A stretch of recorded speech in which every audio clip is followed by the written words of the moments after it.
الحمد لله رب العالمين والصلاة والسلام على أشرف المرسلين وعلى آله وأصحابه أجمعين أما بعد أيها الإخوة الكرام نلتقي وإياكم في هذه الليلة المباركة وليلتنا هذه هي الليلة 13 من شهر ربيع الأول لعام 41 و400 وألف للهجرة الموافقة 9 من شهر نوفمبر لعام 19 و2000.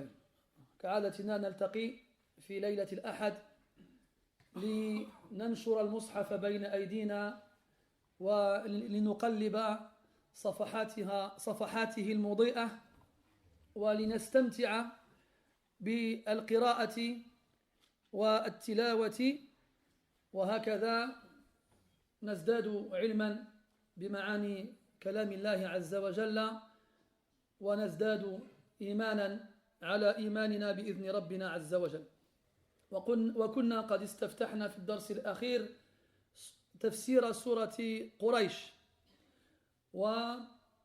وذكرنا ما يتعلق بالآية الأولى باللغتين، وكذلك الآية الثانية، لكن لضيق الوقت اقتصرنا على الحديث بالعربية، وسوف نستأنف درسنا هذا بما جرى ذكره قبل نهاية الدرس السابق مع الترجمة بإذن الله تبارك وتعالى. Mes très chers frères, nous nous réunissons comme chaque samedi soir.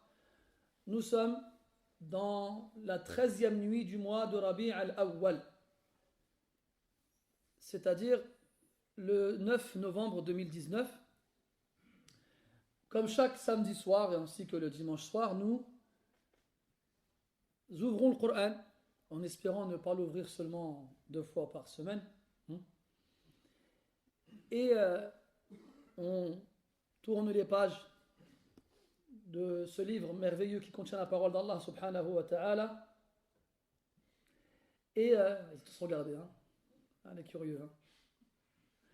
Et non, parce qu'Ajmi al-Hal, ça fait longtemps que je trouve Ajmi al-Hal. Vous avez dit une fois Omar ibn Khattab radiyallahu anhu, un matin après le Jab, il se retourne et dit Afikum Mu'adh ibn Jabal. Mu'adh Islam, il dit Ha ana. Il dit Ta'al, viens. Il dit Wallahi ma ziltu ufakkiru fika al-laylata ataqallabu dhahra li batnin la ya'tini an-nu'as. J'ai pas cessé de penser à toi la nuit dernière. Je tournais sur mon dos, sur mon ventre, je pensais à toi, j'arrivais pas à dormir. Viens. Mu'adh il est venu, ils se sont pris dans leurs bras et puis en pleurant. Ça, al-mahabba al-ukhawiyya. C'est comme ça qu'on devrait être les uns envers les autres. Walakin hadith wala haraj. Mais on va le redevenir, Inch'Allah. Et voilà. Donc je disais quoi? Allez, vas-y. Bon, comment va? Ah non, je n'ai pas commencé encore. Il a trouvé la technique pour pas me dire, je me suis arrêté. Donc,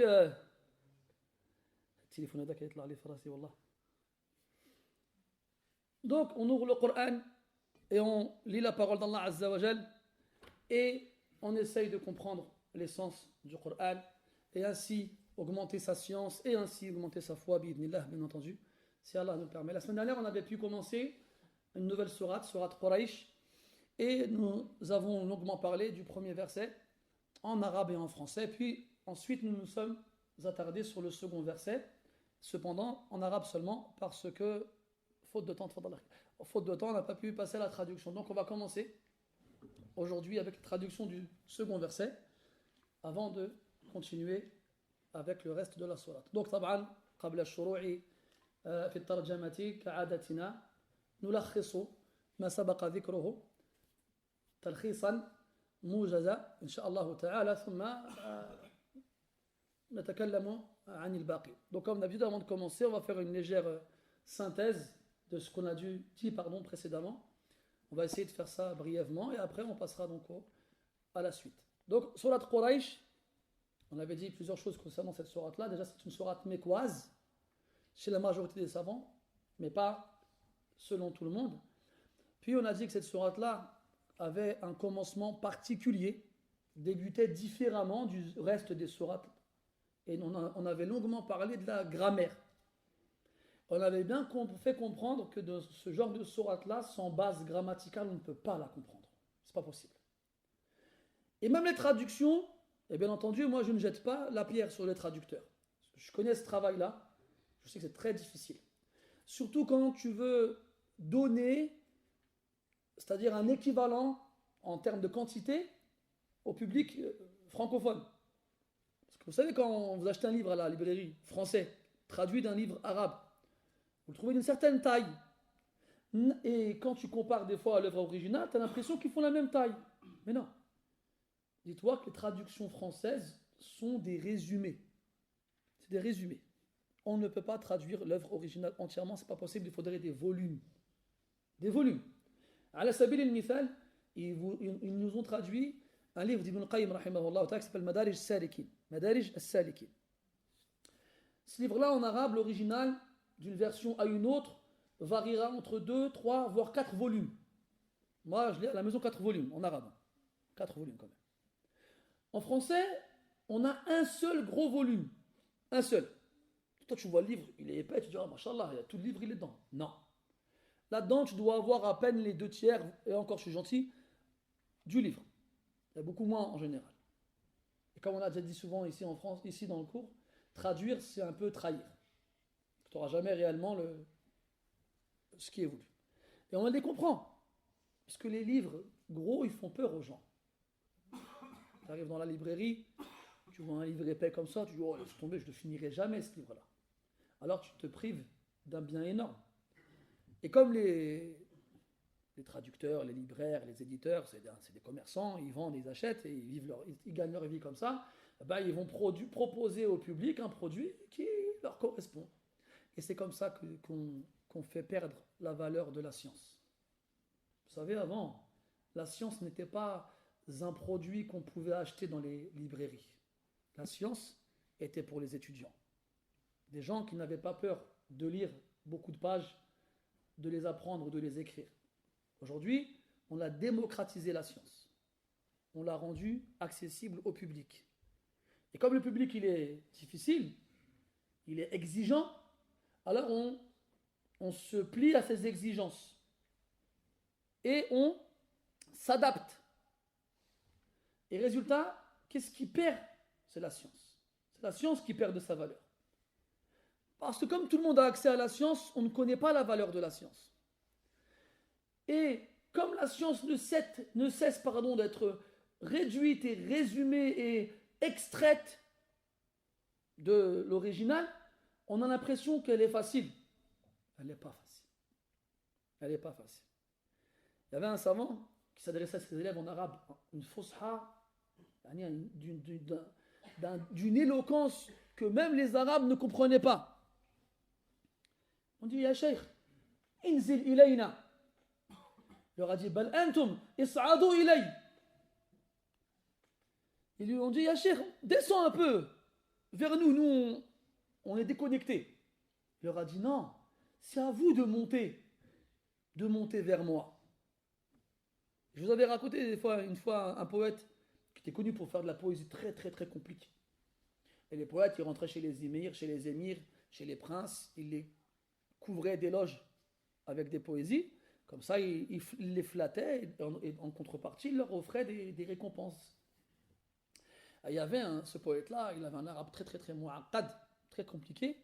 Et quand il rentrait dans le palais, les gens le voyaient, ils disaient, non, pas lui, on ne comprend rien ce qu'il raconte.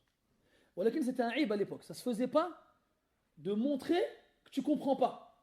Tu préférais rester silencieux et faire comme si tu n'avais pas compris que dire, ah, j'ai pas compris, tu peux nous expliquer, ça ne se faisait pas. Alors, il venait, il faisait des poèmes, le prince était comme ça, d'accord, tiens, donne-lui de l'argent qu'il laisse tranquille. Et un jour, il est revenu, et là, il y a un wazir, il en a eu marre. Un ministre. Alors, le poète, il commence à déclamer ses vers, et là, le ministre, ça y est, il ne s'est pas retenu. Il dit, ya hada, ala taqulu ma yufham?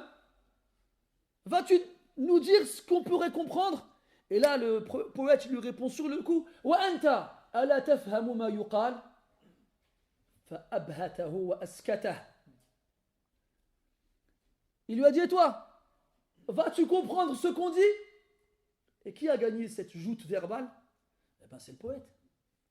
Et l'autre, il n'a rien eu d'autre à faire que de ravaler sa colère et d'accepter sa défaite. Mais aujourd'hui, vous avez vu avant, les livres, ils étaient petits, c'était fin. Plus on avance dans le temps, plus ils sont épais. Puis, il y avait un volume, maintenant il y en a deux, maintenant il y en a trois, maintenant il y en a cinq, maintenant il y en a 10, maintenant il y en a 20. Pourquoi on doit toujours développer autant? Parce que les gens en face de nous ne comprennent pas. Ils ne comprennent pas. Résultat, on va parler en français dans une mosquée. Hein? On va parler en français dans une mosquée, on doit faire du français, de l'arabe. Moi, quand j'ai commencé à faire la khutbah, c'était en 2003. T'es où en 2003, toi? J'aime bien dire ça. Oui, c'était en 2003. Je faisais la khutbah qu'en fusha. Ça durait 15 minutes, tout le monde était content. هذا هو الإمام بالصح. ولكن في الحقيقة c'était pas tout le monde qui était content. La preuve, il y a des gens qui sont venus me voir et m'ont dit العربية تاعك قاصحة شوية تهضر معنا شوية بالدارجة. Il y en a, ils m'ont dit ton arabe on a du mal à le suivre. Si tu peux nous mettre un peu de dialecte. D'accord. Donc on a fait une khutbah mi-fusha, mi-dialecte. Puis après, j'ai eu les francophones, ils sont venus me voir. Ils m'ont dit, nous on comprend ni le fusha ni l'ammiya. Est-ce que tu peux nous faire du français? Donc là, tu fais une autre khutbah en fait. On est passé de 15 minutes à 30 minutes. Et après, il y en a qui nous dit ta khutbah elle est trop longue. Wallah. C'est le chien qui se mord la queue. Tu ne peux pas t'en sortir avec les gens. Alors si j'écoute lui, je parle qu'en fusha. Si j'écoute lui, je lui mets de la ammiya. Si j'écoute lui, je parle en arabe et en français. Si j'écoute lui, je parle qu'en français. Et si j'écoute l'autre, il y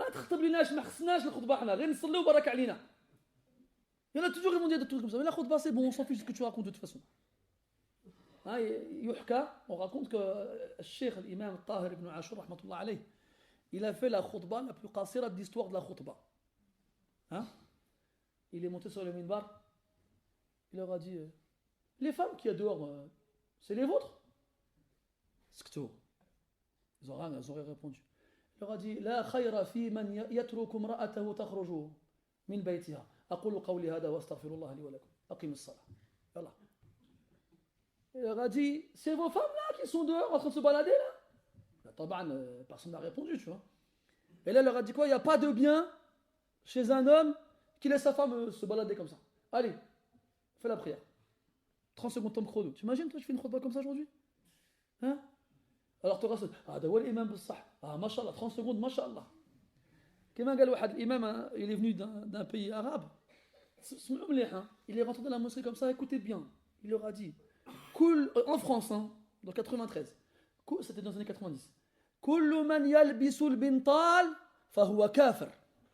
T'imagines toi? Il disait dans la mosquée aux gens, toute personne qui porte un pantalon, c'est un kafir. Et dans la mosquée, il y a plein de pantalons. C'est ça. Subhanallah, subhanallah. Parce que me fait je gueule. Parce qu'en fait, ils n'ont rien compris de ce qu'ils racontent. Il est en train de leur dire, vous êtes des koufars? Ils sont en train de dire, ouais, subhanallah. Parce que me fait ils n'ont rien compris. T'imagines le truc? Wallah akbar. Nous, on était là, on dit, mais sérieux, qu'est-ce qu'il raconte lui? Si, mais pourtant c'est un kafir, mais c'est, oh là là, qu'est-ce que c'est que ça? Et ces gens-là, on les a vus dans les mosquées, ils font des doros. Et les gens sont contents, ajmoul hal. هذا هو الإمام بالصح. ولا حول ولا قوة إلا بالله. C'est pour ça les ibra. C'est pour ça, ce qui compte, c'est pas les gens qui s'assoient autour de toi. Si jamais tu prends cette place-là, c'est pas le nombre de personnes qui sont devant toi. ما تحكمش على الإمام ولا على المعلم وعلى الشيخ على حسب كثرة أتباعه ومن يجلس حوله. ولا تغتر بطول لحيته ولا بزينة قميصه. إنما العبرة بما في القلوب ويجري على الألسن. Ne te fais pas avoir par le nombre de gens qui suivent. Ne te fais pas avoir par la longueur de la barbe ou bien la beauté du vêtement. Ne te fais pas avoir par l'éloquence de celui qui parle. Ce qui compte, c'est ce qu'il y a dans les cœurs et ce qui coule sur la langue. Parce que لو صفت القلوب لا علم ذلك بما يجري على الألسن. Quand les cœurs ils sont purs, on le sent par ce qui sort de la bouche. Al-Muhim. Donc on reprend, on fait un résumé. Oh là là, je pars loin moi. On avait commencé que Surat Quraysh, on avait expliqué que Surat Quraysh était une sourate mécoise, ila akhirihi. C'était la seule sourate dans tout le Coran où le nom Quraysh était évoqué. Puis, on avait dit qu'elle commençait par une construction grammaticale inhabituelle dans le Coran, parce que c'est quand même le début d'une phrase, et à cause de cette construction inhabituelle, eh bien, les savants ont divergé sur le sens voulu. Est-ce que ce verset, le premier verset de la sourate, était lié au dernier verset de la sourate précédente? Parce qu'on ne commence pas une phrase avec une préposition. Et le lem, est une préposition. Li ila fi Quraysh. Après, on a expliqué le principe de préposition et les sens différents possibles dans la préposition ici. Et est-ce que cette préposition-là a été liée soit à un verset précédent dans la sourate d'avant, soit à un verset qui suit dans la même sourate, ou soit à un verbe sous-entendu qu'on comprend par le contexte. Puis après, on a expliqué les différentes lectures avec ilafi et ilafi qui donnaient donc accès à deux mots différents avec deux sens différents. Puis après, on a expliqué Quraysh, qui était Quraysh, d'où venait Quraysh, pourquoi on l'appelait Quraysh. Après, Allah Ta'ala dit ilafihim rihlata ash-shita'i was-sayf. Après, j'ai expliqué ce verset en arabe, on n'a pas le temps d'expliquer en français. Donc là, pareil, ce verset, on doit commencer en l'expliquant grammaticalement. Parce que dans une phrase en arabe, on a deux types de phrases. Donc là, pareil, celui qui n'a jamais fait d'arabe, il va avoir du mal à accrocher. Celui qui en a déjà fait, Inch'Allah, il va réviser. Et celui qui en a déjà fait, qui a compris, il va pas avoir de problème avec ce que je vais dire. Donc, dans une phrase, en arabe, on a deux types de phrases. Une phrase verbale qui commence par un verbe, une phrase nominale qui commence par un nom. Lorsque la phrase elle commence par un nom, c'est un mubtada. Là, je reste dans le classique, je ne rentre pas dans les mubtada mu'akhar ila akhiri. C'est pas. D'accord? Donc, le nom avec lequel la phrase commencera, on l'appelle le mubtada. Muhammadun jalisun. D'accord? Muhammad est assis. Et la base du mubtada, c'est qu'il est marfou'. Le mubtada, il est marfou'. Qu'est-ce que ça veut dire marfou'? Ça veut dire qu'il finira soit par une damma, par un waw, par un alif ou par un nun. Par un nun. En gros, il y a des signes qui viennent à la fin du mot qui nous permettent de déterminer sa fonction grammaticale dans la phrase. Et ce signe-là changera en fonction du mot. Il y a le nom singulier, le pluriel irrégulier, il y a le pluriel régulier féminin, le pluriel régulier masculin. Eh bien, chacune de ces caractéristiques-là, même si elles sont toutes marfou'ah, auront un signe, je veux dire, de raf' différent. Puis il y a le duel, puis il y a le verbe quand il n'est pas suivi par un suffixe, et le verbe quand il est suivi par un suffixe. Oh là là, c'est du chinois tout ça. J'ai ar-rajulu. C'est un nom masculin, singulier. La dernière voyelle, c'est une damma, il est marfou'. Ar-rajulani, les deux hommes, c'est un nom au duel masculin. La dernière voyelle ici, si on peut le signe du raf', c'est un alif. Ar-rijalu, c'est un pluriel irrégulier, c'est une damma. Al-mu'minuna, c'est un pluriel masculin régulier, c'est un waw. Yaf'alu, une damma. Yaf'aloun, c'est quoi dans yaf'aloun ici? Ah, c'est pas le waw. C'est le nun. Tu vois? Yaf'alani. Alif. Donc, ce sont des signes dans le mot qui nous permettent de comprendre la fonction grammaticale de celui-ci dans la phrase. Des alamat. Et donc, la base, c'est qu'ils finissent par une damma, ou un alif, ou un waw, ila akhiri. Et là, ilafihim, c'est une kasra. C'est pas une damma. Pourquoi? Pourquoi la phrase commence avec un mot qui n'a pas le signe de ce qui est porté par le mot qui commence la phrase? Donc on doit chercher la fonction grammaticale de ce mot-là. Ilafihim. Et ilafihim, on avait dit, c'est un badal. Bon là par contre, je ne traduis pas les fonctions grammaticales en arabe parce que c'est intraductible. Surtout quand ça n'existe pas en français. Ilafihim. En gros, c'est qu'on va répéter le mot de la phrase précédente pour lui rajouter en sens.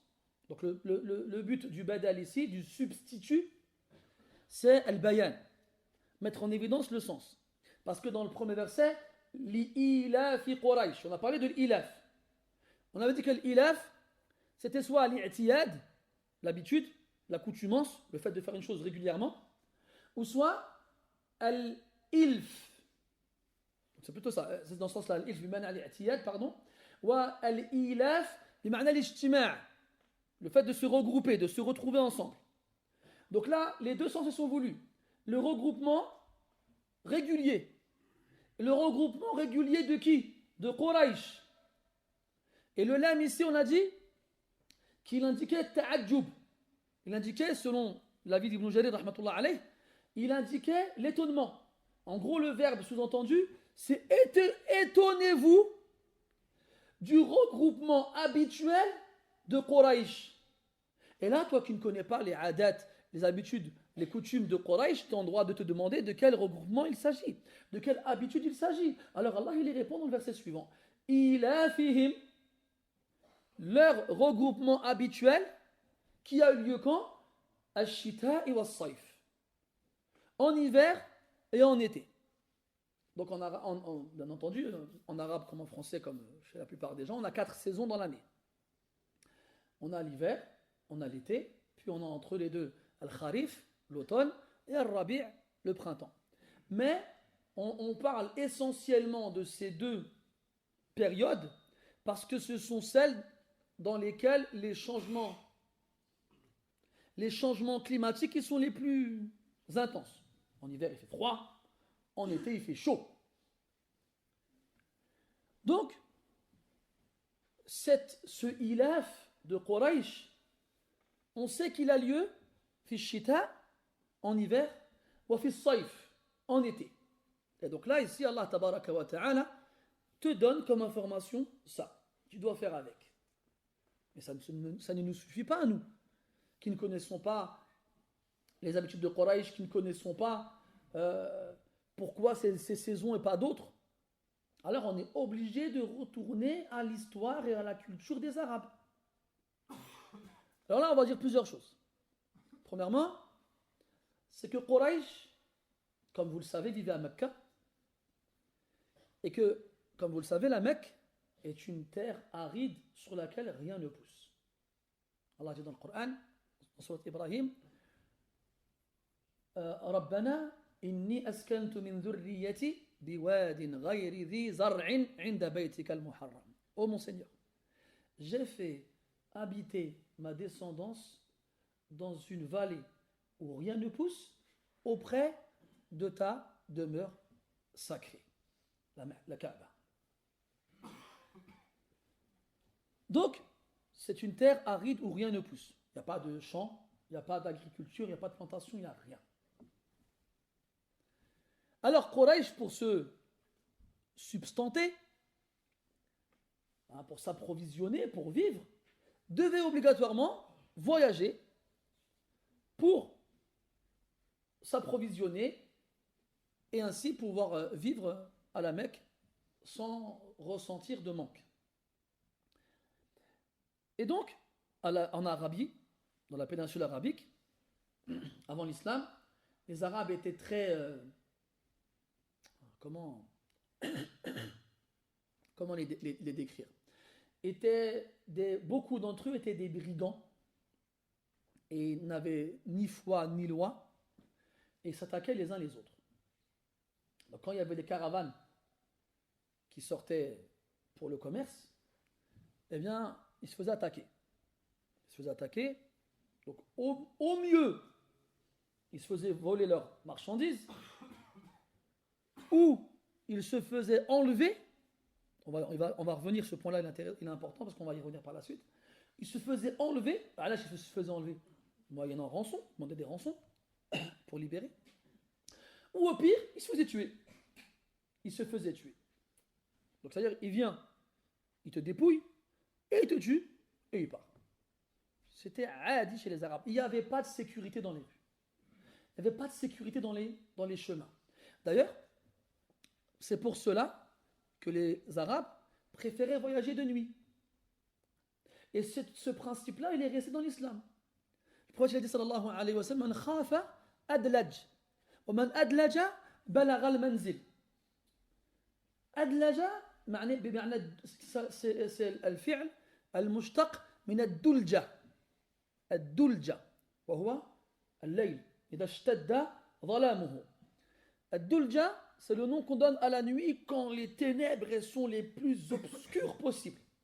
On voit rien. Et après, il a dit sallallahu alayhi wa sallam, man khafa adlaj. Celui qui a peur, là il y a un taqdir, là il y a un sous-entendu. C'est pas celui qui a peur, il est chez lui. Non. Allez, celui qui veut voyager et qui a peur des brigands, il a peur des attaques, alors il voyage la nuit quand il fait noir, quand on voit rien. Comme ça, les brigands ne pourront pas te voir et tu pourras passer inaperçu. Celui qui a peur, il voyage la nuit, quand il fait bien noir. وَمَنْ أَدْلَجَ بَلَغَ الْمَنْزِلِ. Et celui qui part de nuit, il arrive à destination. Et là, donc, les gens ils partaient de nuit, ils se cachaient pour éviter d'être attaqués par les brigands ou là d'être attaqués aussi par les animaux sauvages. Puis, il y a eu l'événement de l'fil, de l'éléphant. Allah tabaraka wa ta'ala, il a envoyé des oiseaux du ciel qui ont exterminé une armée de 60 000 personnes. Et bien entendu, l'information s'est répandue à travers les tribus arabes comme une traînée de poudre. Tout le monde le savait. Et à ce moment-là, Quraysh ont joui d'une immunité auprès des Arabes. Même si c'était des ubad, al-asnam, des wathaniyoun, des gens qui adoraient les statues, des idolâtres, des paganistes, des polythéistes, ils croyaient en Allah Azza wa Jal. وَلَئِنْ سَأَلْتَهُمْ مَنْ خَلَقَ السَّمَاوَاتِ وَالْأَرْضَ لَيَقُولُنَّ اللَّهُ. Si tu les interroges, qui a créé les cieux et la terre, ils te répondront Allah, subhanahu wa ta'ala. Alors, ils ont mis Quraysh sur un piédestal très élevé et les ont respectés et les ont vénérés. Au point où, lorsque Quraysh quittait la Mecque pour... C'est qui ça?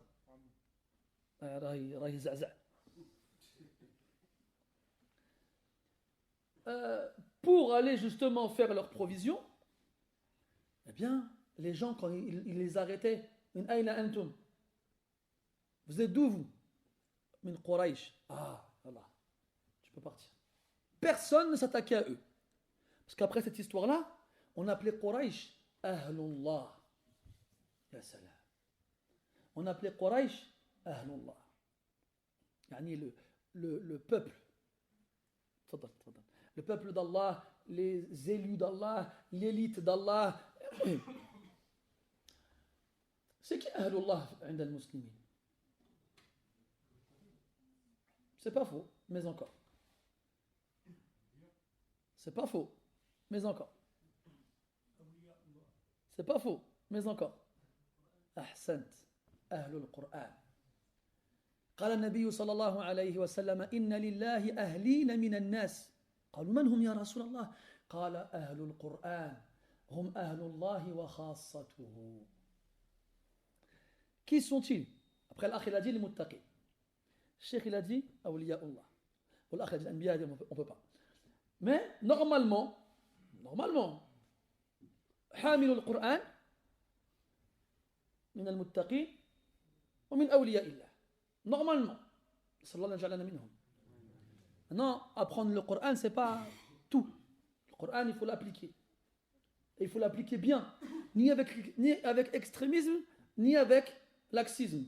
كما جاء في القرآن الحديث الآخر قال عليه الصلاة والسلام إن من إجلال الله تعالى توقير ذي الشيبة المسلم وحامل القرآن غير الغالي فيه ولا الجافي عنه.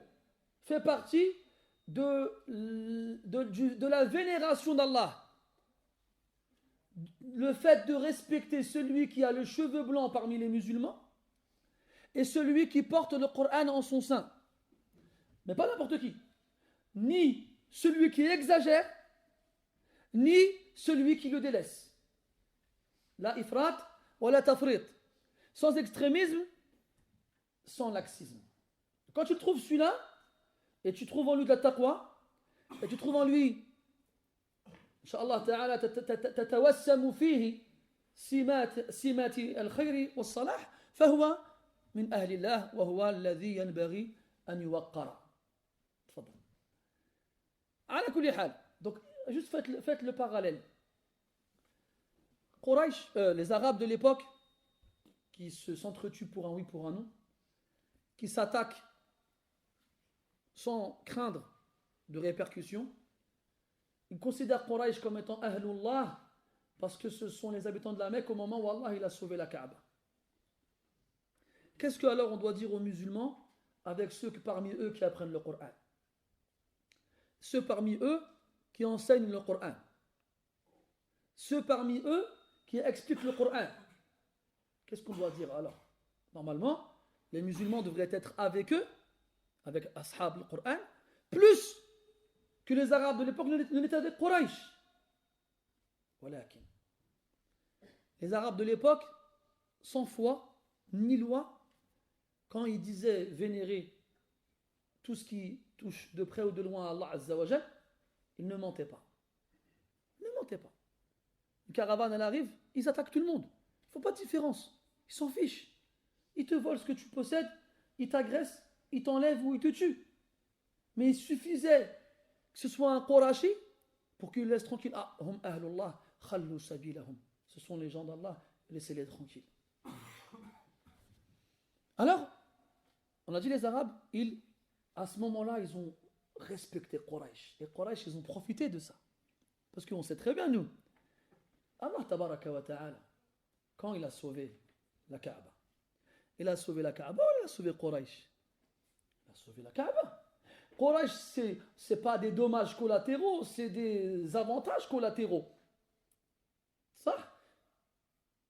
C'est-à-dire que eux, ils ont été sauvés parce qu'ils habitaient à la Mecque.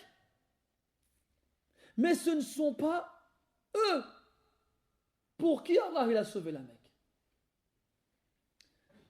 Mais ils ont quand même profité de ça. Alors, de la Mecque, ils se rendaient au Sham. Le Sham, comme vous le savez tous, mes frères, c'est une région spéciale et particulière qui doit tenir à cœur tous les musulmans. C'est cette région, donc la Palestine, la Syrie, la Jordanie, le Liban. Avant, on n'appelait pas ça comme ça. Ça s'appelait Sham, tout simplement.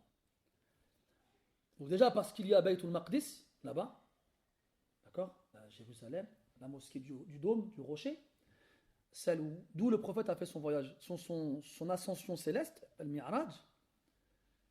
C'est cette mosquée dans laquelle une prière vaut 500 prières ailleurs. Cette mosquée qui n'est pas la troisième mosquée sacrée comme beaucoup de gens le croient. Ils disent Thalithul Haramain, c'est une erreur. C'est une mosquée sainte, mais ce n'est pas une mosquée sacrée. Donc elles n'ont pas les mêmes règles. C'est-à-dire qu'à Mecca, à Médine, tu ne peux pas couper un arbre, chasser le gibier, ramasser les objets trouvés. Là-bas, ce n'est pas une terre sacrée, c'est une terre sainte. Al-Muhim, il y a aussi Dimashq, Damas, qui aujourd'hui est la capitale syrienne, et qui a été longtemps la capitale de l'islam, chez Al-Umayyin, chez les Umayyads, cette dynastie de califes qui a régné sur les musulmans pendant plus d'un siècle, et qui avait comme Hadina, comme Asima, comme capitale, Dimashq. Et aujourd'hui, c'est la capitale de la Syrie. Et voilà. Donc, les Qurashiyin se rendaient au Sham en été. D'où la Rihla, Al-Shita et Al-Saif. Là, on commence par Saif, on aurait dû commencer par le Yémen, même Ma'aj. Donc, ils se rendaient au Sham en été. Parce qu'au Sham, il faisait frais. Il y avait un climat qui ressemblait à peu près à celui qu'on a ici en Europe. Ça veut dire qu'en hiver, il fait froid, et en hiver, il fait bon. En été, il fait bon. Et là-bas, c'est luxuriant, on dit luxuriant, je ne sais pas si on dit luxuriant, on dit, hein. Voilà, je dis des mots, je ne sais même pas s'ils existent. À Nice, c'était vert, il y avait de la verdure, on dit luxuriant, hein. Il y avait de la verdure, des arbres. C'est pour ça que Banu Umayya se sont installés là-bas. Parce que les Quraysh avant, c'était limite une sortie, c'était des vacances. ils allaient, eux, s'approvisionner, vendre et acheter, mais en même temps, ils y passaient des bons moments, agréables. Nous, on vit en France. On peut dire ce qu'on veut sur la France. En termes de paysage, quand même, c'est beau la France. Ah, tu vas dans le nord, tu vas dans les chaînes de montagnes, on a tout ce qu'on veut. Il y a des forêts, il y a des montagnes, il y a la mer, c'est beau. On peut dire ce qu'on veut, c'est beau. Après le reste, Allah Mustan. Al-Muhim, donc ils allaient là-bas, c'était beau pour eux. Même Hatta, pour vous donner une idée, quand le Nabi sallallahu alayhi wa sallam a commencé à lire le Coran à Quraysh, et qu'il leur a parlé d'un paradis, Jannatin tajri min tahtiha al-anhar. Des jardins sous lesquels coulent des ruisseaux. Parce qu'à l'époque, la vision du paradis chez les Arabes, c'était ça. Ils vivaient dans le Sahara, dans le désert. Il n'y a que des pierres et du sable. Il n'y a pas d'arbres, il n'y a pas de buissons, il n'y a pas d'herbe. Pour eux, le paradis, eh bien, c'est des jardins verts, avec de la verdure, des arbres, avec des ruisseaux partout.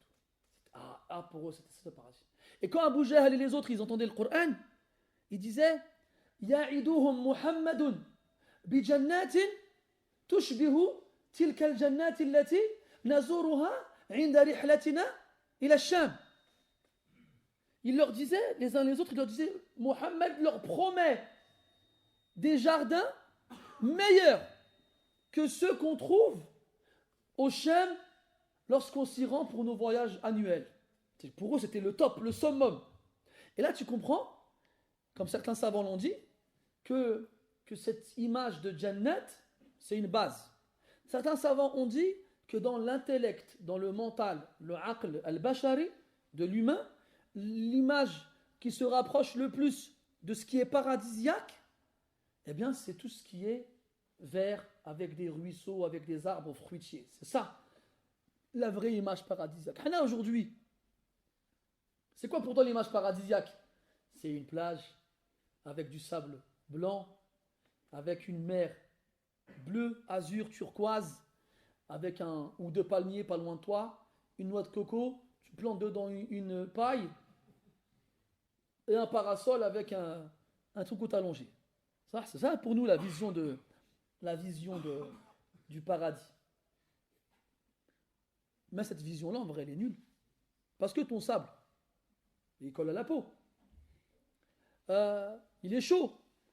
L'eau, elle est salée. Il y a des vagues. Il y a des poissons. Et encore, il y a des poissons. Des fois, il y a des trucs, tu me passes quoi. Et là, tu peux faire le mec qui passe un bon moment au bord de la plage. Là, tu oublies toute fierté et tu pars en courant de la mer de peur de te faire manger par un requin. Moi, une fois, j'étais avec des frères, on était à Dubaï. C'était dans les années 2000, au début des années 2000. On était contents, on nageait dans la mer. Là-bas, les gens, ils nagent pas dans la mer. Puis ça, l'eau, elle est chaude. On était trois dans l'eau. Il n'y a personne d'autre que nous. On nageait comme ça, je suis là, et puis tu as vu, c'est le genre de mer où c'est plat longtemps. C'est-à-dire, tu dois marcher, tu n'as plus pied. Là, on voulait nager un peu, on avance. Puis on arrive à un coin, on était quasiment immergé. Et à un moment, on sent quelque chose qui nous tourne autour. Oh. Wahad Sahabi, il me dit, Soufiane, c'est quoi ça? Je regarde comme ça, et puis on voit en fait c'était une raie. Une raie, une cuira. Et là, c'était chacun pour sa peau, nefs. Pousse-toi! Puis on commence à vouloir sortir de l'eau, de peur de se faire manger par une bête. C'est ça la mer. Toi, quand tu vas au bord d'une rivière, l'eau elle est buvable. Et tu vas pas te faire avaler par un requin. Au pire, tu vas tomber sur quoi? Une truite? Toi, tu vas la manger la truite. Tu t'assois dans l'herbe. C'est frais, c'est bien, normalement. Voilà, vous avez vu comment ils ont changé nos... Ça s'appelle l'acculturation. Ça s'appelle l'acculturation. L'acculturation, c'est pas seulement t'inculquer la culture d'un autre. C'est écraser la tienne en la remplaçant par une autre. C'est comme nous aujourd'hui, les Arabes. On est brun, on a les yeux marrons, foncés. Généralement, ça, dans notre mental, à nous, une femme belle, c'est une blonde avec des yeux bleus. Qu'est-ce qu'Allah a dit dans le Coran des femmes? Des cheveux noirs, des yeux noirs. Hein? Mais là, ils nous ont tout changé. Ils nous ont tout changé. Oui. Alors, on revient à cette fameuse rihla. Cette fameuse rihla. إيلافهم رحلة. الرحلة, ça veut dire le voyage. الارتحال وهو الانتقال من مكان إلى آخر. C'est le fait de se déplacer d'un endroit à un autre. الرحلة, le voyage. Donc ils voyageaient vers le Sham en été. Quand il faisait chaud à Mecca, c'était insupportable. Moi j'ai connu des étés à la Mecque où la nuit, il faisait 58 degrés. La nuit. Le jour, on ne sortait pas. Voilà, c'est simple. C'est insupportable. Mais eux, comme c'est leur bi'a, c'est leur climat, ils y sont habitués. Nous, on n'arrive pas, nous. T'as vu en France, quand il fait 40 degrés, c'est le... Comment ils appellent ça? La canicule. La clavicule. Et voilà. C'est insupportable. Il y a des pénuries de ventilateurs dans les grandes surfaces. Ceux parmi nous les plus aisés, ils achètent des climatiseurs. Et ceux encore plus aisés, ils prennent leurs affaires et ils vont où? Ils vont à la montagne. Taïb. Donc les Arabes de Quraysh, ils allaient au Sham. Ils avaient leur production locale à la Mecque et ils faisaient du troc. Au Sham, généralement ils allaient à Dimashq, à Damas. Et soit ils troquaient, donc ils échangeaient leur production locale contre les productions donc sur place, ou bien ils vendaient la leur sur place et ils achetaient sur place. Et bien entendu, ils achetaient des choses qu'on ne trouve pas là-bas. Beaucoup de fruits. Toi, aujourd'hui, tu veux du raisin. Tu as du raisin presque toute l'année. Des fraises. Il y a des fruits de saison, ça n'existe plus les fruits de saison, vous avez remarqué? On a de l'orange toute l'année, de l'ananas toute l'année, de la mangue, bon, on va pas faire tous les fruits. Mais juste regarde la différence. Et ça, c'est important, ça aussi. Ça, on va en avoir besoin à la fin de la sourate. Et si je m'étale dans les détails et j'ouvre des parenthèses interminables, c'est pas pour rien. C'est pas pour vous ramener avec moi, vous perdre, vous laisser et puis revenir. C'est pas ça, j'ai pas intérêt à faire ça. C'est pour vous donner le maximum de détails visuels dans votre intellect pour que vous compreniez au maximum le verset. Parce que ce sont des mots qui doivent faire naître en toi, chez toi, des visages ou des images. Comme ça, tu comprends de quoi on te parle. Donc, comme le verset, Allah il dit Alam tara, ara'ayta, wa hum la yubsirun. Est-ce que tu as vu? N'as-tu pas vu? Ils ne voient pas. Pourtant, il n'y a que des mots dans le Coran. C'est des mots qui doivent te faire voir des choses. Et donc, comme nous aujourd'hui, même sur les Arabes, on n'a plus rien à voir avec la culture des Arabes. Plus rien. Et parce que nous, notre arabisation, je ne sais pas comment on pourrait dire ça, notre caractère arabe, il a été malheureusement, à travers le temps, désagrégé, désintégré, à force de se mélanger avec d'autres cultures, d'autres peuples. Eh ben, elles ont eu le dessus sur le nôtre quand la nôtre, elle était faible.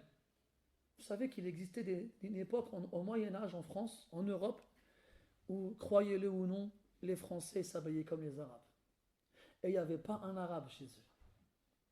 Croyez-le ou non, les Français, ils apprenaient l'arabe. Vous savez pourquoi? Pour séduire les femmes. Parce que c'était eux les meilleurs pour séduire les femmes. Ils avaient un niveau d'arabe tellement développé que dans leur poésie, ils pouvaient faire fondre les cœurs les plus durs.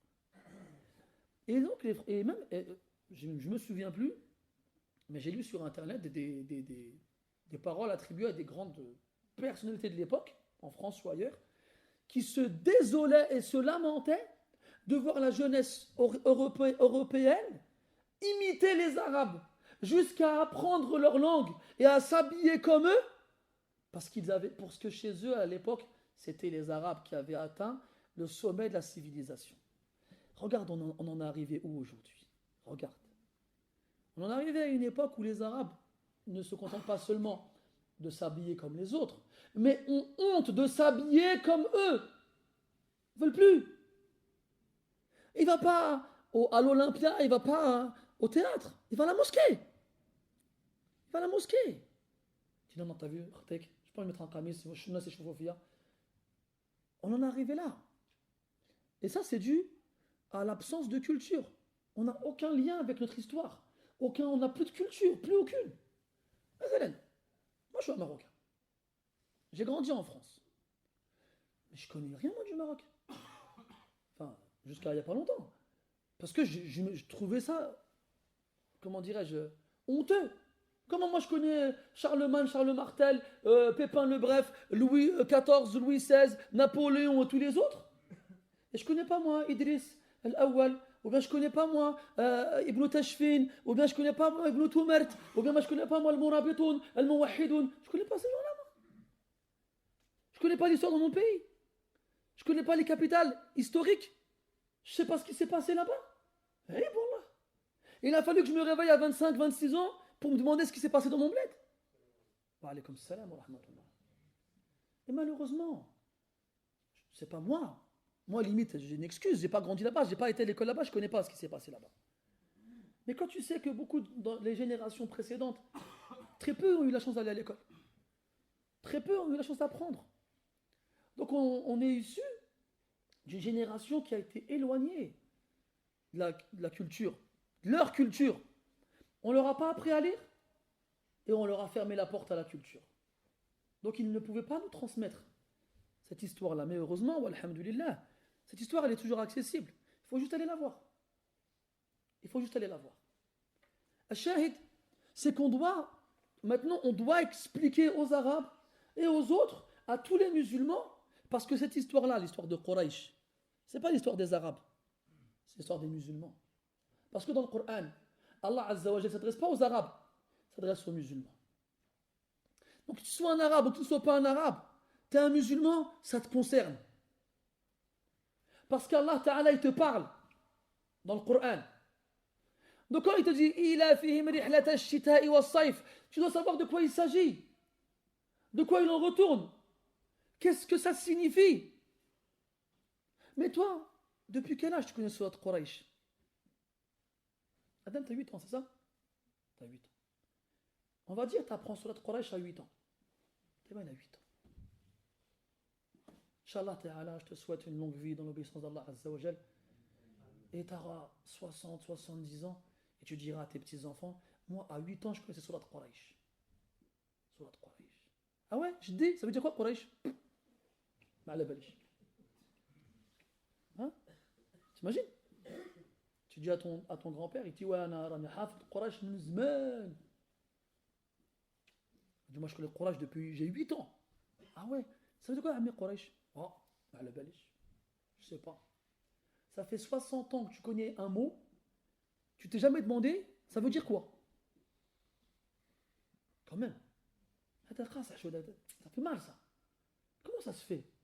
Comment ça se fait qu'on en soit arrivé là?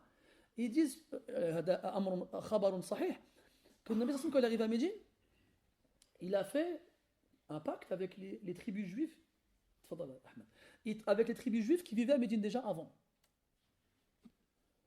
Et Rasul il a fait venir un sahabi, il s'appelle Zayd ibn Thabit, radiyallahu anhu. Il était encore jeune à cette époque-là. Il lui a dit, ya Zayd, et on avait dit que les juifs de l'époque ils parlaient en syrianiya.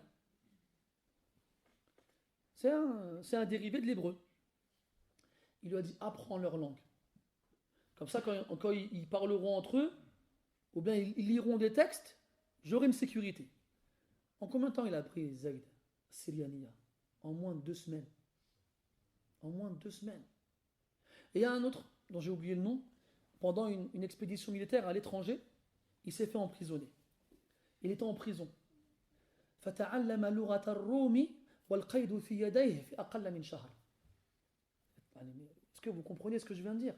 Il a appris le byzantin en prison avec des menottes. En moins d'1 mois. Là, on est en... Bon, je prends à mon époque. On a fait de l'anglais en 6e. Hein? On en a fait jusqu'à la terminale. Ça fait quand même 7 ans. T'arrives en anglais, t'arrives, je veux dire, en terminale, tout ce que tu sais dire, c'est what's your name? C'est fort quand même. Ça fait 7 ans que tu fais de l'anglais 3 heures par semaine. Tout ce que tu es capable de dire, c'est what's your name? T'as vu quand on faisait, on écoutait de la musique en anglais, on chantait en même temps, on disait once again, c'est tout ce qu'on disait, once again. Ça veut rien dire once again. زعما تلعب راسك تغني بالانجليزيه زعما سير زعما on chante en anglais dis والله tu chantes en anglais on عارف انا l'anglais vas-y chante once again et ça c'est après 7 ans d'anglais à raison de 3 heures par semaine والله من اعجب العجب هذا. Qu'est-ce qu'on doit dire alors d'une langue qu'on ne connaît pas du tout? Pas du tout. Absolument pas. C'est exceptionnel quand même. Taïb. Donc c'est pour ça, mes frères. Je sais, c'est dur de s'asseoir devant moi, c'est dur de m'écouter, parce que je me balade dans les pâturages de mon cerveau, et je vous emmène avec moi, mais wallah, c'est pas pour rien. C'est pas pour rien. Et c'est parce qu'on est parti tellement loin qu'il faut partir loin pour nous ramener. Ni plus ni moins. Si devant moi j'avais des arabophones qui connaissent un peu la culture islamique, vous croyez que ça prendrait autant de temps? Ça ne prendrait pas autant de temps. Quand je leur parle de Shem, je dois leur expliquer que c'est en Syrie, en Palestine, pas la peine, ils savent c'est quoi Shem. Quand je leur dis Rihla, je dois leur expliquer c'est quoi Rihla, pas la peine, ils connaissent Rihla. Quand je leur dis Ila fihim, c'est un badal, je crois que je dois leur faire un cours de nahu pour leur expliquer c'est quoi un badal. Je dois parler, c'est pas la peine. C'est pas la peine. Mais quand tu connais pas la grammaire, l'arabe, l'histoire, la géographie, comment je peux t'expliquer un truc rapidement? Je peux pas t'expliquer un truc rapidement, c'est pas possible. C'est pas possible. Alors, c'est pour ça qu'on passe autant de temps des fois sur un seul mot. C'est ce que je suis en train de faire en ce moment. Il a fihim rihlat ash-shita'i, donc on a dit partez au Sham lorsqu'il faisait chaud en été, et ils allaient au Yémen en hiver lorsqu'il faisait froid. Et lorsqu'ils se rendaient au Yémen et au Sham en hiver et en été, vous vous rendez compte, ils se payaient le luxe de sortir 2 fois dans l'année, tous les ans, quand les autres Arabes, eux, ne sortaient que quand il n'y avait plus rien chez eux. Plus rien. Et quand ils sortaient, ils n'étaient pas en sécurité.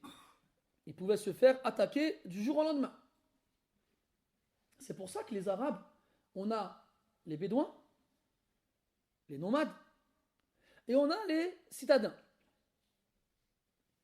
Et les nomades, eux, ils n'avaient pas d'endroit qui leur était propre. Ils ne cessaient de changer d'endroit. Les citadins, Ahlul Qura, eux, ils étaient installés. Et c'est pour ça qu'avant, les voyages, ils étaient rares. Les gens, quand ils voyageaient, c'était l'ilhaja. C'est parce qu'il y avait un besoin. Et vous savez, aujourd'hui, quand on entend des musulmans dire « Ouais, mais de toute façon, vous ne laissez pas les femmes voyager toutes seules. » Mais tu crois qu'il n'y avait que nous qui ne laissaient pas les femmes voyager toutes seules avant, quoi? Mais personne ne laissait les femmes voyager toutes seules, ça n'existait pas. Il y avait des loups, des chacals, des coyotes, des lions, et des fous chez les êtres humains. Il fallait être fou pour laisser sa femme voyager toute seule. Les hommes, ils ne voulaient pas voyager. Je crois qu'ils prenaient sa voiture, je vais passer un week-end dans le Lot-et-Garonne pour me ressourcer auprès des montagnes. Non. C'est voyager, pour eux, c'était une épreuve. Et là, tu comprends pourquoi le prophète dit ça. Inna safara qit'atun min ايش؟ من العذاب. أحسنت. Le voyage, c'est une partie du châtiment. C'est un adab, le châtiment. Le voyage. Parce que tu partais. Tu ne savais pas si tu allais revenir. Ta famille. Tu ne savais pas si tu allais les revoir. Tu crois qu'ils partaient pour le plaisir? Ça n'existait pas, ça. Ça n'existait pas. Nous, on a fait du voyage un loisir.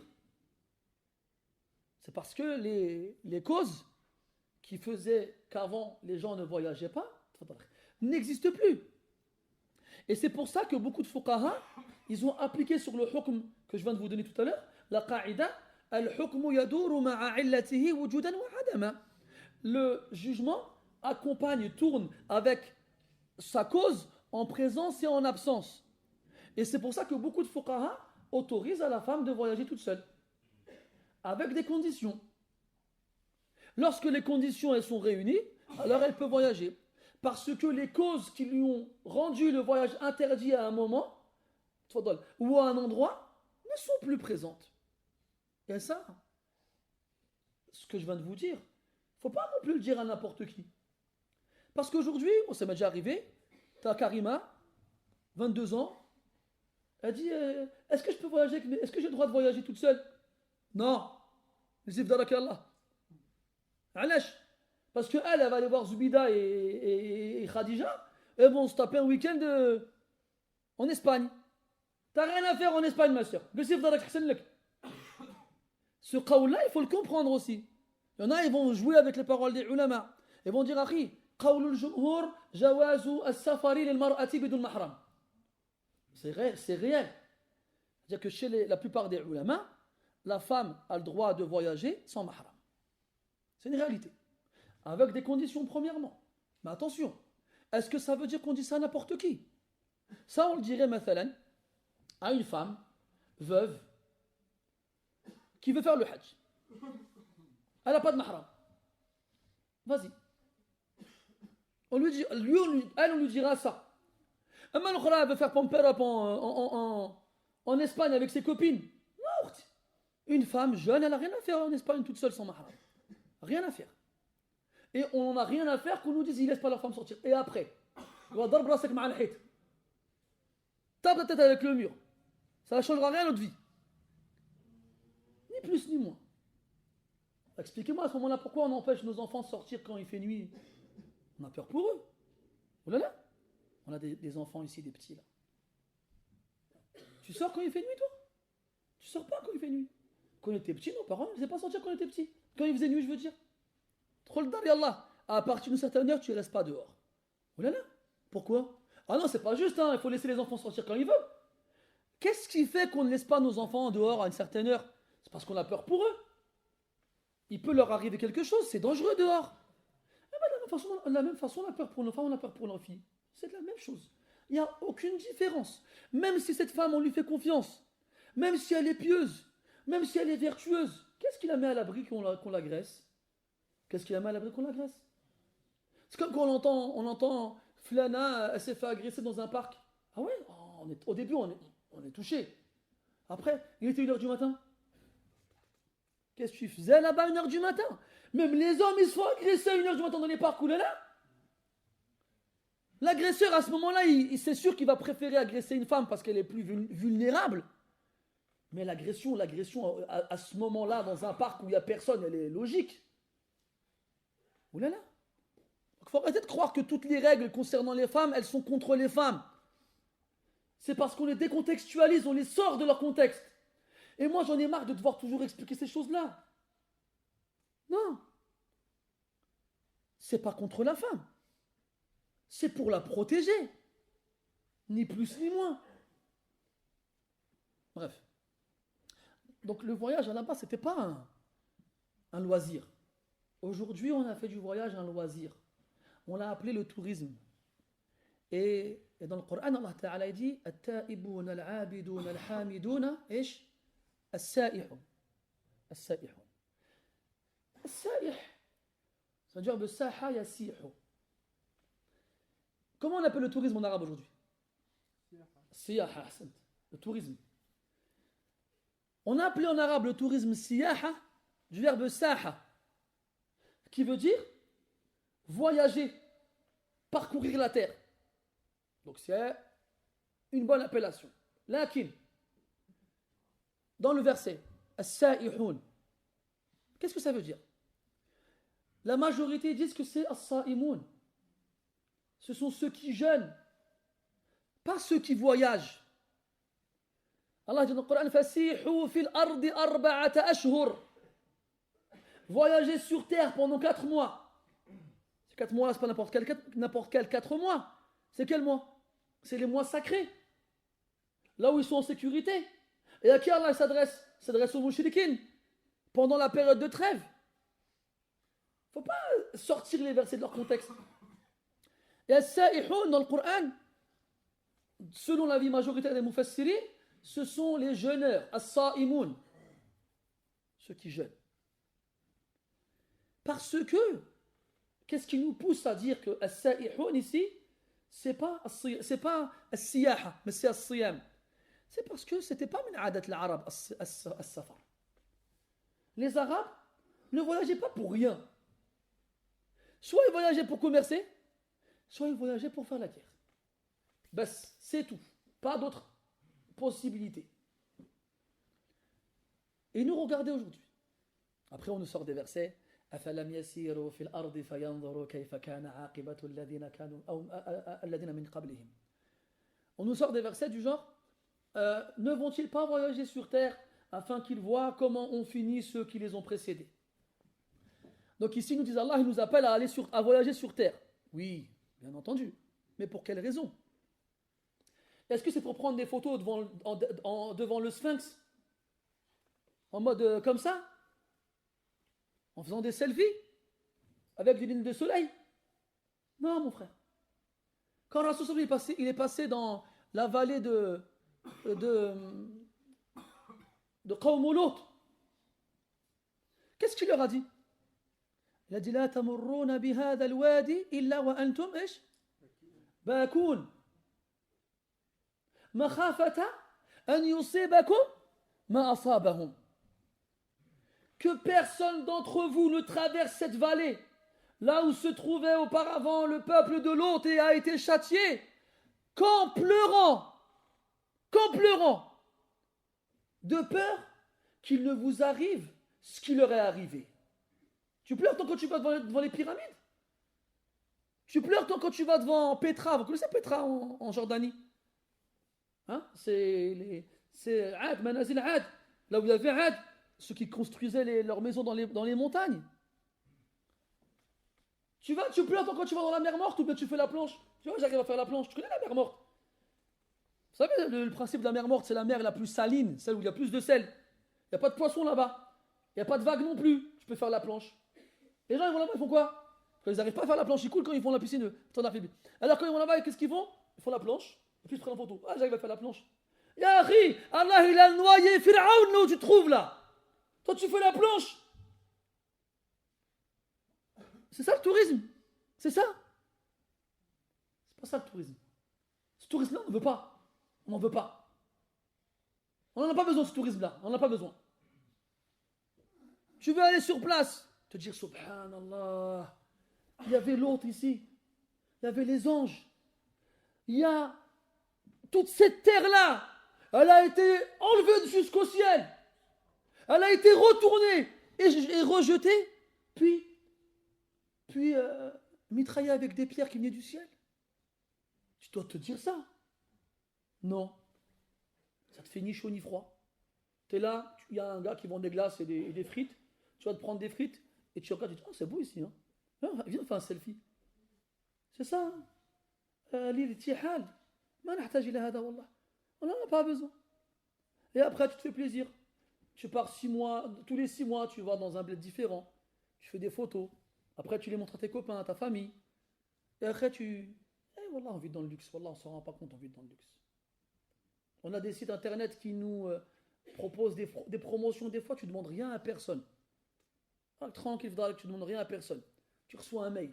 Vous avez été sélectionné pour avoir le privilège de voyager jusqu'à tel pays pour 75%, avec 75% de réduction. Donc le billet coûtait 450 €. Moi, je veux dire n'importe quoi. Là, il te le propose à 70 €. Je dis, c'est intéressant en vrai.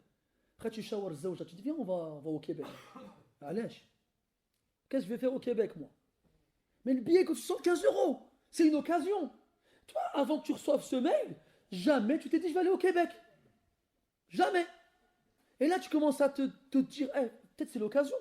Après, tu dis, allez, vas-y, tu sais quoi? On va laisser les enfants le walida et on va y aller juste 5 jours. Hein? Pour changer d'air. Voilà. Et après, il va au Québec. Et quand il est au Québec, bien sûr, il prend des photos. Comme ça, quand il rentrera chez lui, il leur dira, chauffe, on écoute le Québec. Et après, billah alek. Le billet coûtait 75 €, d'accord. Mais t'es parti avec des trous dans les poches. Là, t'as ramené que 500 €. Tu vas pas au Québec tous les jours. Tu vas te faire plaisir. Tu vas aller au restaurant, tu vas prendre un hôtel et tu vas t'acheter des souvenirs. Et tu auras dépensé combien à la fin? 1000 €. Ça? Alors qu'au départ, tu étais parti du principe où c'était 75 €. À la fin, tu as dépensé 1000 €. Et puis le vendredi d'après, Quand la mosquée, l'imam il fait quoi? وساهموا وعاونوا المسجد وصافي ما عندناش فلوس احنا. Ah bah tu m'étonnes, ما عندكش فلوس, tu m'étonnes. Quand l'imam il dit, ce pauvre fou, il demande aux gens à la mosquée, les frères, la mosquée est galère, il faut payer les factures, on a reçu la taxe d'habitation, on a reçu les impôts fonciers, il y a l'électricité, l'eau que vous utilisez, vous, l'électricité que vous utilisez, vous, payez. Ah vas-y, tu fais quand le frère il passe dans le rang, excusez-moi le mec, hein, ça sortit tout seul. Quand le frère il passe dans le rang, tu fais si tu l'as pas vu, moi tu dis bon, quand est-ce qu'il parle? Et des fois, t'en as, ils osent, hein. Voilà, il y en a, ils osent, hein. Il s'énerve, il dit وصافي انتم صدعتونا بالفلوس تاعكم. والله il y en a, ils le disent. Masha'Allah. Masha'Allah. Voilà. Après, c'est toi le khaïb, après, c'est toi le méchant, c'est toi le vilain. C'est toi le pas beau. Parce que tu les embêtes. Ces pauvres gens-là, tu les embêtes. Tu leur prends leur temps. Tu leur prends leur argent. Ah, c'est toi qui es méchant. Moi, c'est moi qui habite ici, moi. Vous êtes chez moi ici, là. Hein? Je connais comment il douze l'aspirateur, là. Vous êtes chez moi. Vous n'êtes pas chez moi. Vous n'êtes pas chez lui, ni chez lui. Tous les frères qui sont là, vous demandez fils Abilillah tout le temps, vous êtes chez personne d'entre eux. On appelle cette maison, on l'appelle comment? La maison de qui? Allah Azza wa Jalla, Ahsant. C'est pas la tienne ni la mienne. Et Allah n'a pas besoin de toi. C'est toi qui as besoin de lui. C'est toi quand tu viens ici qui en profite. Allah il n'en profite pas. Il n'a pas besoin de toi, subhanahu wa ta'ala. Et quand on te demande, ah vas-y c'est bon, ils veulent construire des cathédrales, des châteaux. Wala hawla wala quwwata illa billah. Idhan, ils allaient au Shem en été et ils allaient au Yémen en hiver, en sécurité. Ils n'avaient rien à craindre. Personne ne s'approchait d'eux, personne ne leur faisait quoi que ce soit. طيب هذه هي نعمة الأمن. وهي من أكبر النعم. Ça, de quoi on parle ici? On parle de la sécurité. De la sécurité. Ils n'avaient rien à craindre. Et ils se nourrissaient comme ils le voulaient toute l'année. Ils n'avaient pas à craindre la faim. Ils n'avaient pas à craindre. Ils n'avaient pas à avoir peur. À cause de quoi? À cause de quoi? Parce qu'ils étaient les habitants de la Mecque et parce qu'Allah il a sauvé la Mecque. Donc ils ont profité du sauvetage miraculeux de la Kaaba avec l'histoire de le fil, de l'éléphant, et ils ont joui de deux bienfaits énormes. D'être à l'abri de la peur et à l'abri de la faim. Qu'est-ce qu'Allah dit après? إِلَافِ قُرَيْشٍ إِلَافِهِمْ رِحْلَةَ الشِّتَاءِ وَالصَّيْفِ فَلْيَعْبُدُوا رَبَّ هَذَا الْبَيْتِ. Qu'ils adorent. اللام هنا لام الأمر وتختلف هذه اللام عن اللام الأولى وتتميز عنها بتسكينها بعد وقوعها أو عند وقوعها بعد الفاء لأن لام الأمر كما تكرر وتقرر تكون مكسورة في الأصل سوى أن تكون عقب الفاء والواو وثم وإلا في الأصل أن تكون مكسورة قل لي وهنا فليعبدوا لام الأمر ومما يدل على أن اللام للأمر كون الفعل مجزوما وعلامة جزمه حذف النون فليعبدوا والفاء للتفريع يعني يتفرع عما سبق ذكره الأمر بالعبادة والعبادة كما تعلمون اسم جامع لكل ما يحب الله ويرضاه من الأقوال والأفعال الظاهرة والباطنة كما قال ابن تيمية رحمه الله تعالى. والعبادة تلك الكلمة مشتقة من قولهم أرض معبدة وأصل العبادة والتعبد التذلل التذلل. فالعبادة معناها لغة التذلل، وفي اصطلاح الشرع التذلل لله عز وجل محبة وتعظيما. تلك هي العبادة، وهذه العبادة لا ينبغي أن تصرف لغير الله عز وجل. فلذلك قال بعد ذلك سبحانه وتعالى فليعبدوا ربا، والرب في لسان العرب هو الصاحب، وفي اصطلاح الشرع هو الخالق الرازق المدبر.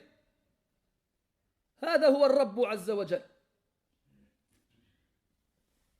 والرب هو الذي يستحق العبادة، فلا يستحق العبادة إلا من كان خالقا رازقا مدبرا، وهذه الأمور لا توجد إلا في رب العالمين عز وجل.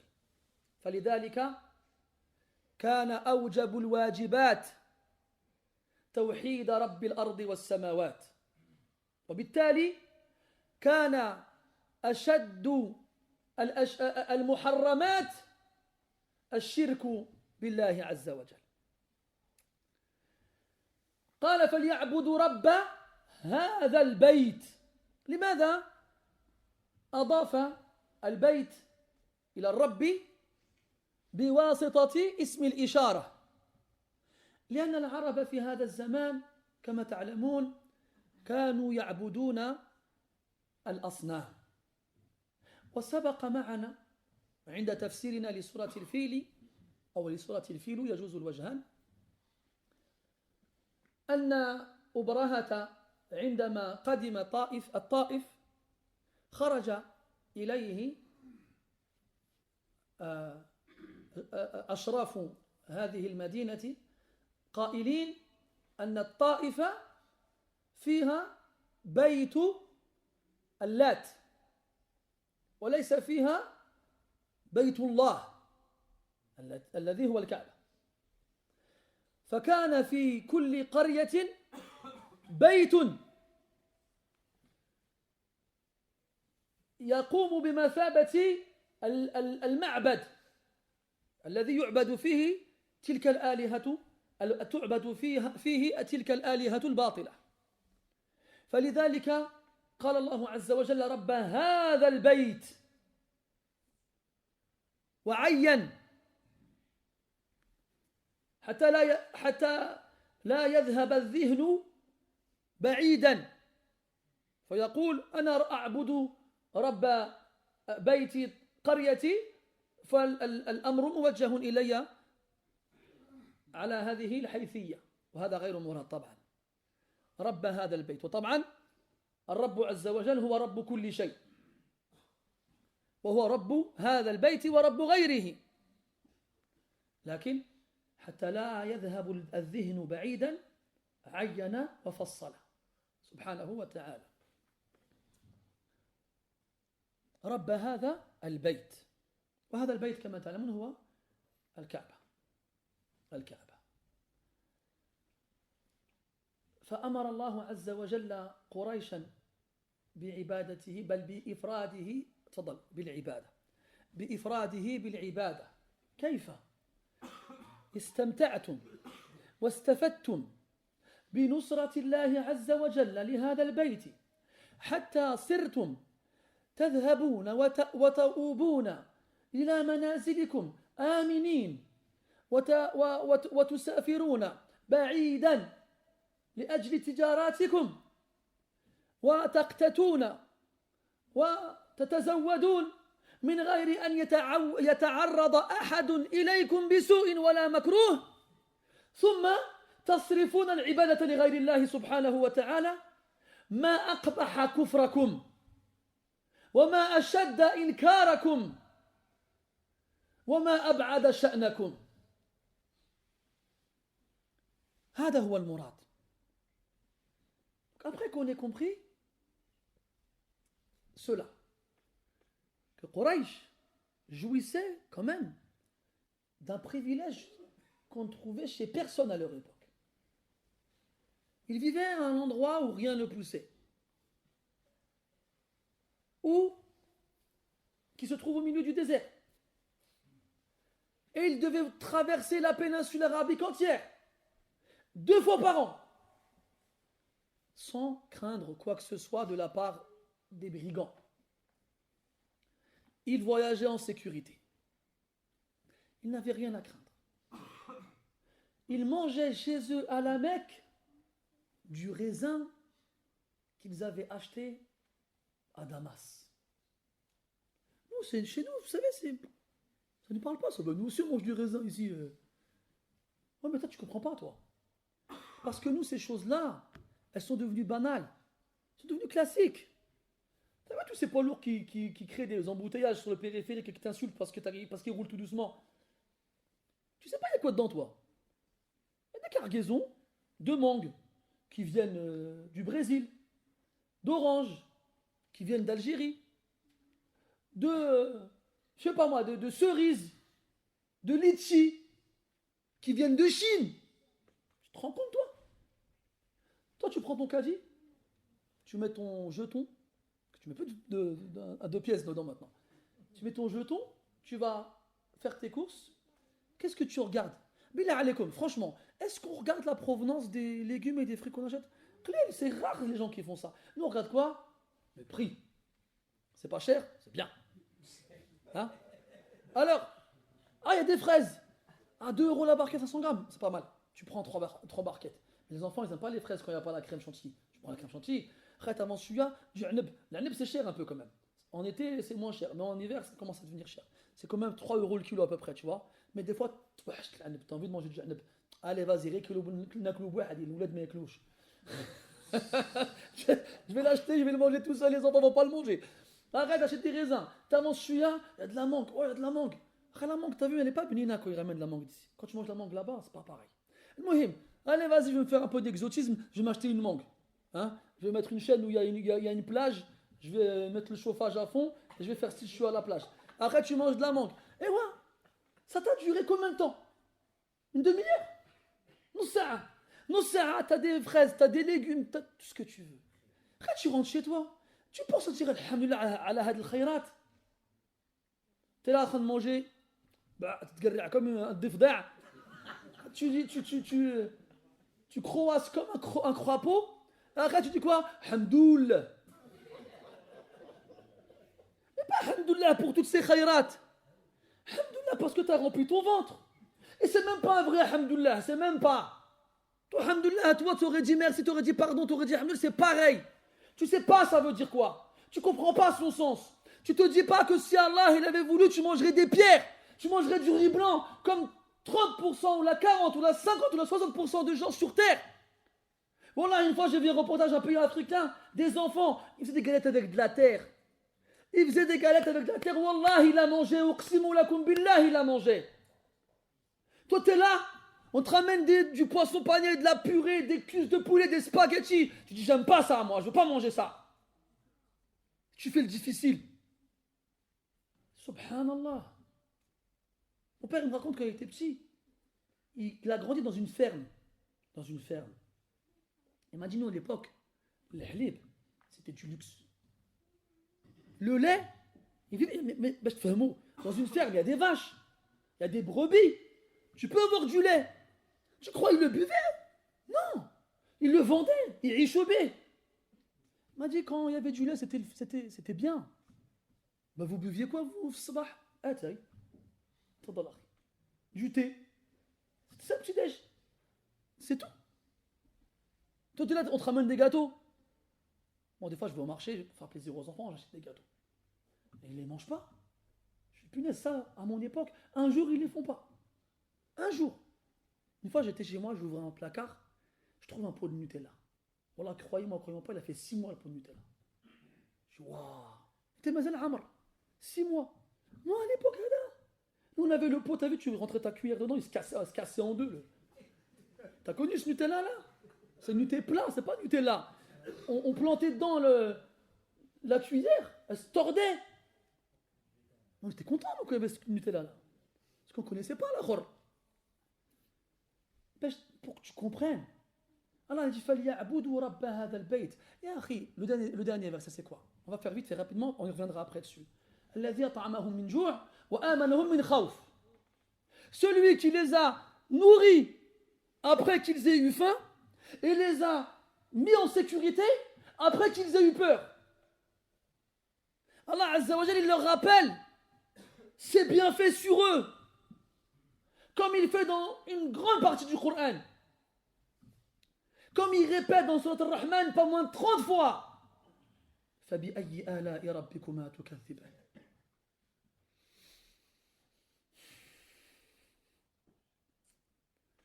30 fois Allah il te rappelle, il te répète dans la même sourate. فَبِأَيِّ آلَاءِ رَبِّكُمَا تُكَذِّبَانِ. Lequel des bienfaits de votre Seigneur allez-vous continuer à nier? Il t'a tout donné. Et il continue de te donner. Et il te protège du mal. Et il t'apaise après que tu aies eu peur. Tu n'as plus peur. Est-ce que l'un d'entre vous il a peur quand il sort le soir, la nuit? T'as pas peur?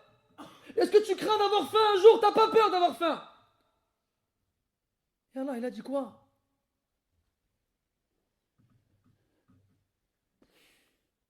فَلْيَعْبُدُوا رَبَّ هَذَا الْبَيْتِ.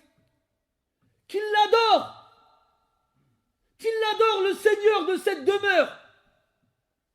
Subhanallah.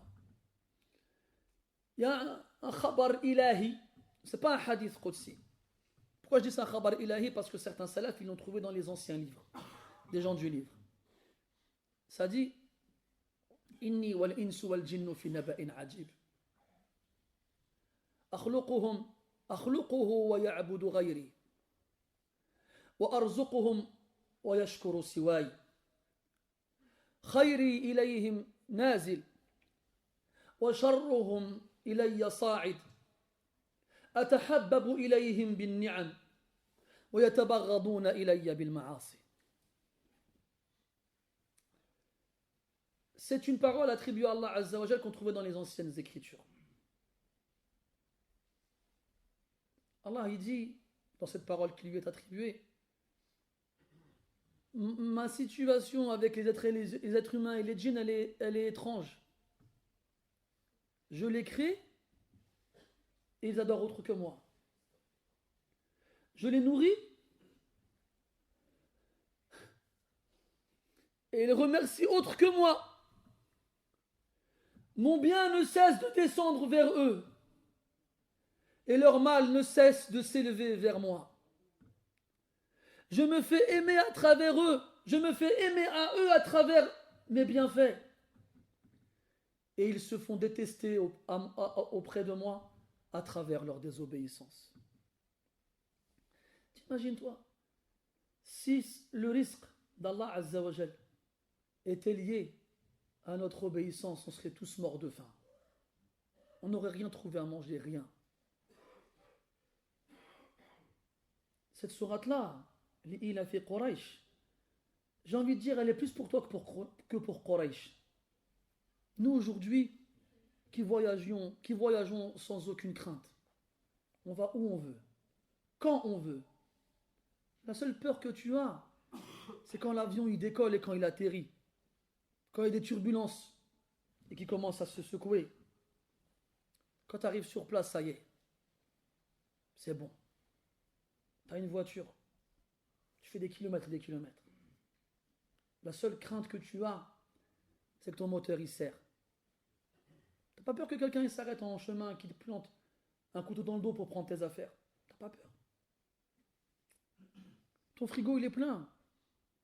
Ta cuisine elle est pleine. Tu en as même dans des armoires et des placards qui prennent la poussière et les toiles d'araignée. Tu as des vêtements à ne plus savoir quoi en faire. Quand tes enfants ils grandissent, ils ont tellement de paires de chaussures et de vêtements que des fois ils en ont qu'ils n'ont jamais mis. Alors tu les donnes aux cousins, tu les donnes aux voisins, tu les donnes à la famille. Parce que ça prend de la place chez toi. Pas parce qu'ils en ont besoin. On vit dans toutes ces khayrats. On vit dans tous ces bienfaits. Et est-ce qu'on fait ce qu'on nous demande de faire? Est-ce qu'on adore Allah Azza wa Jal correctement, complètement? Ou bien est-ce qu'on préfère s'étaler dans ses bienfaits? فَلْيَعْبُدُوا رَبَّ هَذَا الْبَيْتِ. Qu'ils adorent. Là, c'est un ordre. Un ordre qui vient après le fa. فَلْيَعْبُدُوا. Et ce fa, il découle de ce qui précède. C'est-à-dire que pour, et là tu comprends le pour, parce que la sourate commence par pour, pour le regroupement de Quraysh. Parce que vous vous souvenez, vous avez dit quoi? Qu'avant Quraysh, ils étaient mutafarriqin, ils étaient tous séparés, ici et là. Puis Allah Ta'ala, il a fait comme cause que Quraysh, ils réunissent toutes les tribus de la même famille. D'où le regroupement et le rassemblement. Et deuxièmement, leur habitude de voyager en hiver et en été. Pour ça, qu'ils adorent, adorer. C'est pas comme toi, au moins on fait la prière, puis on pense à ci, on pense à ça.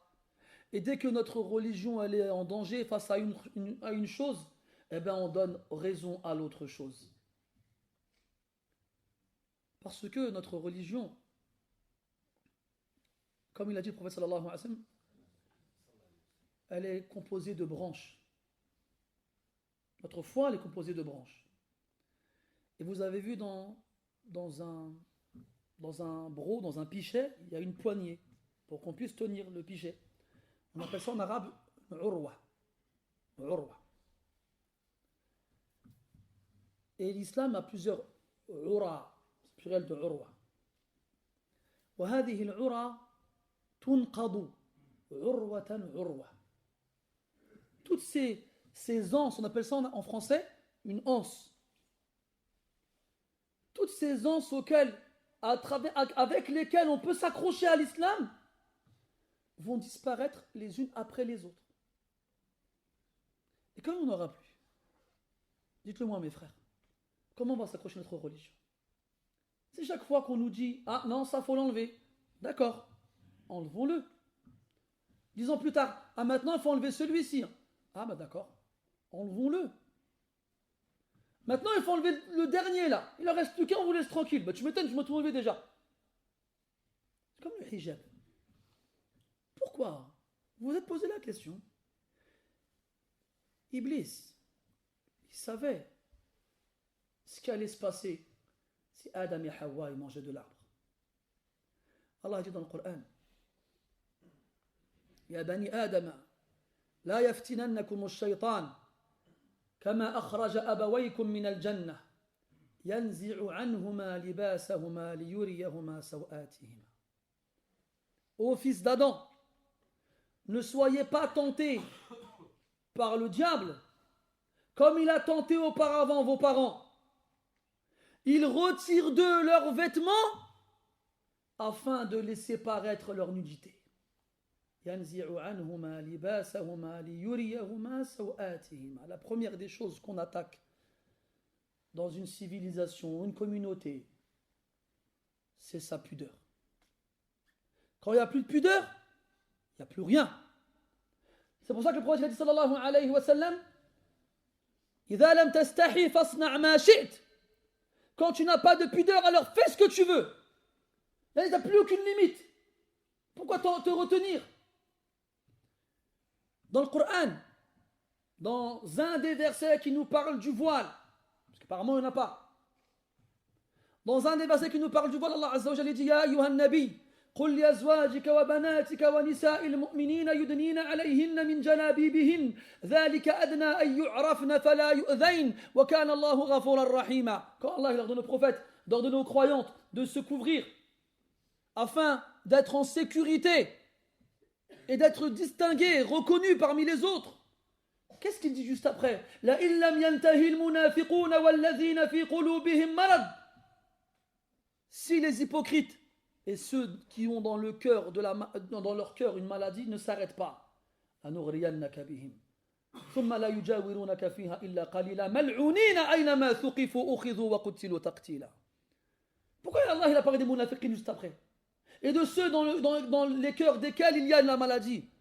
Parce que c'est ce qu'il vise en premier. La pudeur de la femme. La pudeur de la femme est un rempart et une protection pour elle contre les autres. Et pas une prison dans laquelle on l'enferme. Au contraire. Et c'est pour ça que les femmes, douées de raison, se convertissent à l'islam et se couvrent d'elles-mêmes.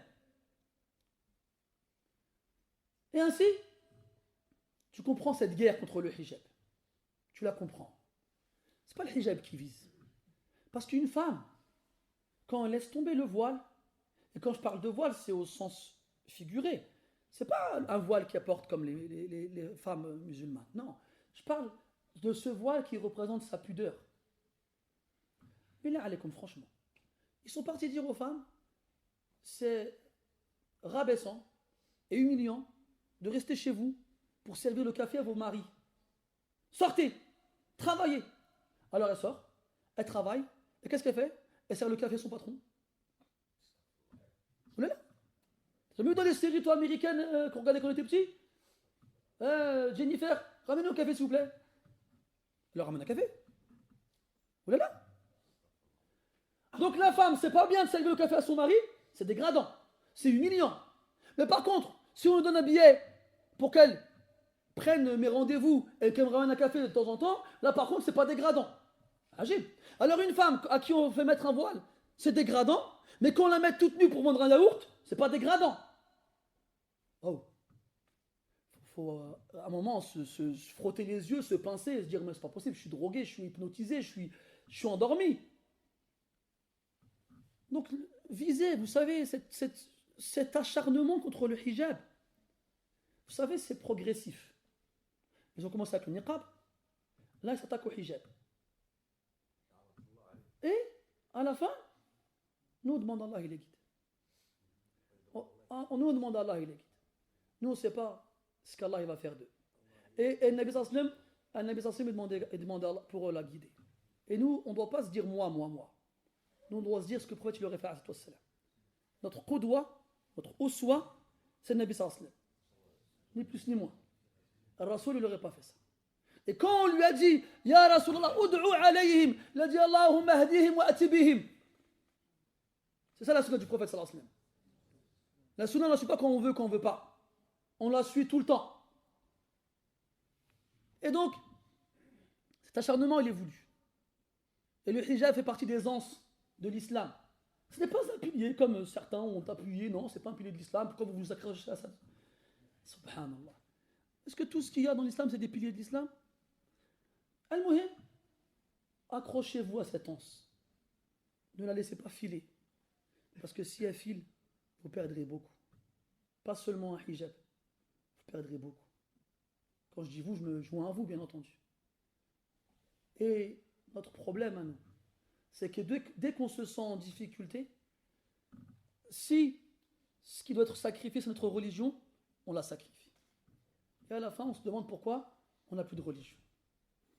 طيب اكتفي بهذا القدر لقد جاوزت الحد المسموح أسأل الله تبارك وتعالى أن يرحمنا جميعا وأن يأخذ بأيدينا إلى الهدى والرشاد اللهم ردنا إلى دينك مردا جميلا يا أرحم الراحمين اللهم أعزنا بطاعتك اللهم أعز الإسلام والمسلمين اللهم أعزنا بطاعتك اللهم أعزنا بطاعتك اللهم اجعلنا فاخورين بدينك يا أرحم الراحمين وصلى الله على نبينا محمد وعلى آله وأصحابه أجمعين سبحانك اللهم وبحمدك أشهد أن لا إله إلا أنت نستغفرك ونتوب إليك وصلى الله على نبينا محمد وعلى آله وأصحابه أجمعين والحمد لله رب العالمين وبارك الله فيكم